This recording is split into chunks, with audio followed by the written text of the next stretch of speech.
स्रोत के आधार पर शब्दों के 5 प्रकार होते हैं और उसमें हमारा फर्स्ट नंबर है तत्सम शब्द। ठीक है ना।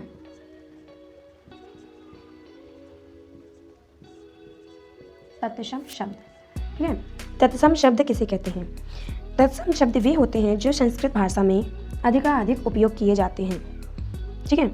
ये यथावत हिंदी भाषा में भी उपयोग में लाए जाते हैं। जैसे भाई देखिए, इनका अधिकाधिक उपयोग संस्कृत भाषा में होता है, लेकिन इनका हिंदी भाषा में भी बहुत उपयोग होने लगा है। जैसे कि भाई उदाहरण से समझते हैं हम, गिरी, ठीक है, और भक्त, ठीक है, और जैसा कि अग्नि, ठीक है, आदि।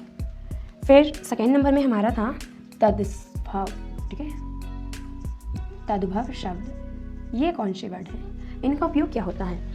तद्भव शब्द, ये शब्द संस्कृत तत्सम शब्दों से विकृत रूप है। जो ये शब्द है, मैंने अभी आपको बताया था कि तत्सम शब्द संस्कृत भाषा का शब्द है, तो उसका ही एक विकृत रूप तद्भव शब्द है। ठीक है, और इसका प्रयोग भी हिंदी भाषा में होने लगा है। इसका उदाहरण समझते हैं कि भव, जैसे तद्भव है ना, तद्भव में हमारा शब्द आ रहा है जैसे कि आग, है ना, तो इसको हम तत्सम में क्या लिखते हैं? अग्नि, है ना, मैंने अभी आपको समझाया है ये। ठीक है, तो इसका ही विकृत रूप है ये। ठीक है, जैसा कि मोर, ठीक है, मोर, और इसमें आएगा मयूर। ठीक है, देखिए ये हमारा है तद्भव का लाइन और ये हमारी है तत्सम की लाइन। तो देखिए मोर को हम इसमें मयूर कहते हैं। ठीक है, जैसा मतलब कहना चाहिए कि ज़्यादा से अधिक इसमें संस्कृत भाषा का यूज होता है और इसमें हिंदी भाषा का अधिकाधिक उपयोग होता है। सीधे और सरल भाषा में हम इसे इसी तरीके से समझ सकते हैं। चलते हैं आगे तीसरे नंबर की ओर। नंबर तीसरा है हमारा देशी शब्द। ठीक है, क्या है हमारा देशी शब्द? हाँ भाई, इसे देशी शब्द क्यों कहते हैं? ठीक है, जो भाषाओं, क्षेत्रीय भाषाएं होती हैं हमारे देश में, बहुत से राज्य हैं, बहुत से नगर हैं, शहर हैं, ठीक है, अलग अलग क्षेत्रों में अलग अलग भाषाएं बोली जाती हैं। ठीक है, तो ये शब्द विभिन्न क्षेत्रीय भाषाओं के आधार पर लिए जाते हैं। जैसे कि भाई लोटा, खिचड़ी, कटोरा। अब देखिए, जैसे इसका भी उदाहरण समझा देती हूँ मैं। लिखा है माखन, ठीक है, तो कहीं कहीं इसे मक्खन कह देते हैं। ठीक है, जैसे लिखा है गाड़ी, ठीक है, तो कहीं कहीं किसी क्षेत्र में इसे वाहन कह देते हैं, यातायात कह देते हैं, परिवहन कह देते हैं, और पता नहीं क्या क्या। अपनी अपनी जगह के अपनी अपनी भाषाएं होती हैं।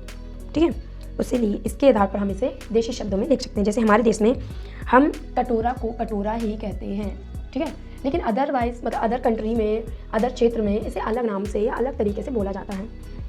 तो ये हुआ हमारा देशी शब्द, क्षेत्रों के आधार पर इसमें बात की जाती है। ठीक है, फोर्थ नंबर में हमारा आ रहा है विदेशी शब्द, है ना।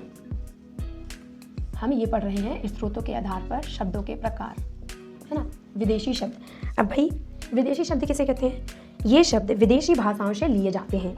ठीक है, जैसे कि तमाशा, ठीक है, तमाशा।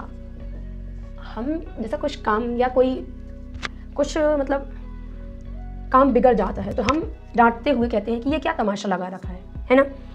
तो इसका हिंदी भाषा में बहुत कम प्रयोग होता है, उर्दू भाषा से ज़्यादा इसका यूज़ होता है मतलब। ठीक है, जैसे कि बोतल, ठीक है, ये सब विदेशी भाषा हैं, विदेशी भाषा के शब्दों में आते हैं। जैसे पजामा, पजामा, ठीक है, आदि बहुत कुछ। अब जैसे अंग्रेजी भाषा में स्कूल, ठीक है, डॉक्टर, टाइम आदि। तुर्की भाषा में तोप, कापू, चाकू आदि। अरबी भाषा में अमीर, फ़कीर आदि शब्द हिंदी में लिए गए हैं। ठीक है, फिर आते हैं हम भाई शक्कर शब्द में। शक्कर शब्द क्या है? शंकर शब्द क्या है? ठीक है, बहुत ही अजीब टाइप का वर्ड लग रहा है। चलिए समझते हैं कि भाई शंकर शब्द है क्या चीज़। वो देव वाला शंकर नहीं है, ये वाला शंकर है ये। ठीक है, शंकर शब्द किसे कहते हैं, क्या है? ऐसे शब्द जो तत्सम, तद्भव, देशज एवं विदेशज भाषा से मिलकर बनते हैं उसे हम शक्कर शब्द कहते हैं। ठीक है, अब अभी तक हमने पढ़ा है तत्सम, तद्भव, देशी, विदेशी, इन सभी के मिश्रणों को, ठीक है ना, इन सभी से मिलकर जो शब्द बनते हैं उन्हें हम कह देते हैं शक्कर शब्द। ठीक है, उदाहरण से समझेंगे भाई। ब्रेड रोटी, ठीक है ना, डबल रोटी। फिर आता है हमारा रेलगाड़ी,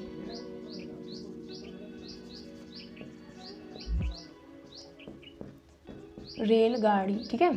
अभी मैंने आपको बताया था कि भाई गाड़ी शब्द है जो वो हमारा देसी है, ठीक है, और ये जो रेल है ये देशी नहीं है, ठीक है। तो इस तरीके से जब कई तरीक़ों से मिश्रण से जो शब्द बनते हैं उन्हें हम संकर शब्द कह देते हैं, ठीक है।